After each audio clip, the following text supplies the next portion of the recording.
Now let's look at how we can create an abstract shape by using the pen tool and using the path selections.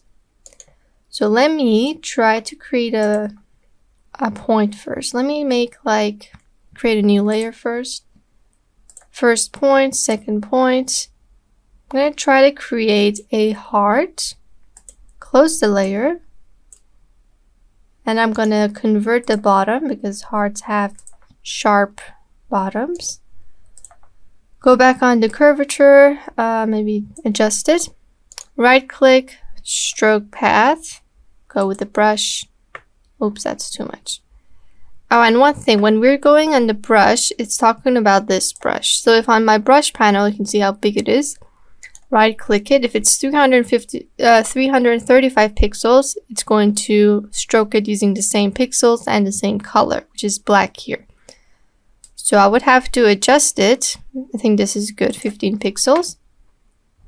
And when I want to stroke path, when I right click stroke path, if I'm on brush, it's going to use the same settings from the brush. We also have different options, background, eraser, and all of those. But for now, we're just going to stick with the brush. Hit OK. And it just did a stroke for us. But I just realized that we're using the wrong settings for the pathfinders. So I would have to delete my half heart layer and then go back.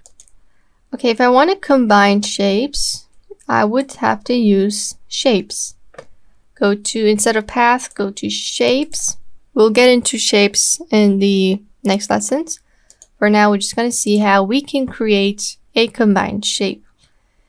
Shapes will create a new layer, so you don't have to create one yourself. If I just do a single click, you can see we have shape 1 automatically added to our layers panel. And it also automatically strokes our line, so we don't need to right click and hit stroke path. It's just whatever adjustments I make, the stroke follows. I can change the thickness here. Change if I want to fill it in, change if I want it to be a dotted line, or how it aligns. If I go on this, you can see, let me zoom in first, that the stroke is going on both sides. That is because the stroke color is being applied to the middle of our line. I can change the line to the inside. It comes on the inside of the shape, or the outside. It just comes on this part. Let me make it middle. I like to stick with middle. We can change the caps if we want to make it a round cap, or keep a square on top, or just cut it below the point. We also have something for corners, but we don't have any corners right now, so we can't really see how that will be displayed. Let me just make this a dotted shape, just so we have some varieties. We've been using solid colors all this time. Okay, I'm going to close this shape, go on my first either one of these ones, and then click on the other one. So you can see a circle next to our pen tool. And now I have a closed shape. Let me arrange it to how I want it. I can even convert. Go to convert point tool, convert the bottom if you want. And that is my first shape. Now I will reset this like we talked about. Go to the move tool, click away from the shape, go back to our curvature pen tool, go to the shape one, and then on top of this, where we adjusted our lines, we have this white square, path operations. So we have some options here. We want to combine her shapes. So go on combine shapes. Now you can see that there is a plus, and whatever shape we make is being combined. So I wanted to create a heart. So let's try to do that. I just need to make some adjustments. Let's bring the middle. That was the wrong line.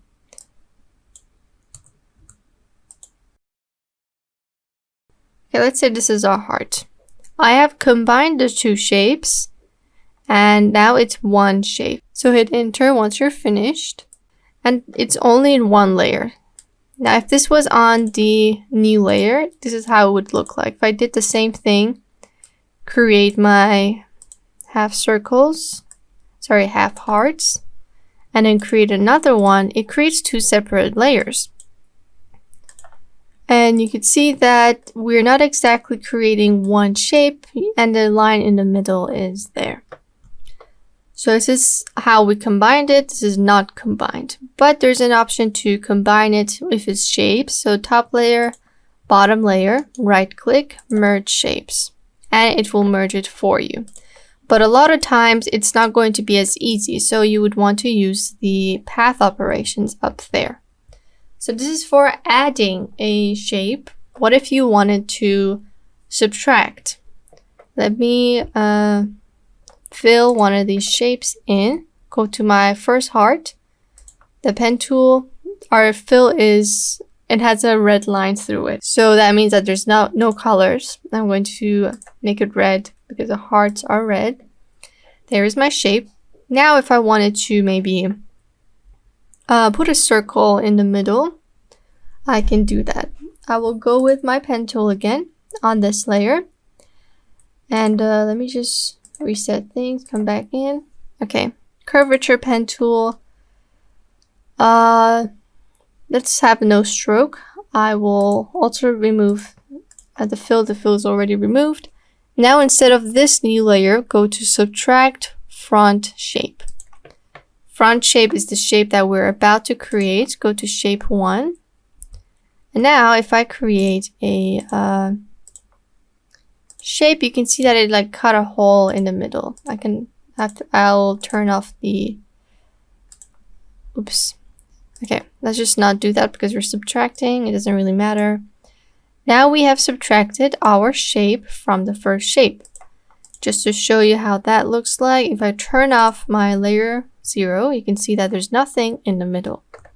So we have subtracted a shape from our previous shape, and it's still in one layer. And there are other options. Let me also fill in this shape. Let's go for, we'll go for like a green. Okay. Or that would be cyan. Again, go to layer 0, just reset things. Come back to the pen tool, go to shape 3 because we want to work with this shape. I'm going to zoom in a little. Change my path operations into intersect shape areas. Let me see, what can I make? Okay, let's make like a half circle here. And you can see this means that it's going to keep the shape within this area, but only limited to the shape that I am creating. So if I close this, we have closed the shape and we only have the original shape displayed on our selection. Hit enter, and that's what it looks like. We have one final path operations. Let me go to layer 0, go to a random tool, come back to the pen tool, shape 3, go to exclude overlapping shapes. So that means that it's going to have everything except our shape that we created. So there's a hole because we had this. So let's create a new shape for that, so it's not as confusing. Let me just create a random shape. Reset my tools, come back to the pen tool, shape 2, go to exclude overlapping shapes. Alright, so you can see that, let me make this larger, it's excluding the parts that are overlapping, like that. If I turn off background layer, there's nothing in between. It did not create a new layer, it just removed those parts. Alright. Let me delete these two shapes. Shape 1, shape 2, turn on my layer 0. And we also have some other options for aligning, bringing shapes to front, forward. Let me just create a bunch of shapes just to show you what that looks like. Let me add colors. Let's make this magenta. create a new shape. Although we are not on new layer, go to new layer. To create a new layer, let's make this shape over here, make this green. Another shape, make this red. All right. So if I have this shape here and this below it, you can see that the magenta, shape 1, is below, then is shape 2, the green, shape 3, the red. If I go on shape 2, which is our green, go on my pen tool, I have the option to bring it up or down, but the thing about this is that you can easily do that here. If I want the purple to show up on top of the red, I would just grab shape 1, drag it all the way up here, and now it's on top of the red. So I wouldn't really need to use that. I could just work with these shapes, just like that. Alright, we also have some align options. This will align the shapes for you. If I want a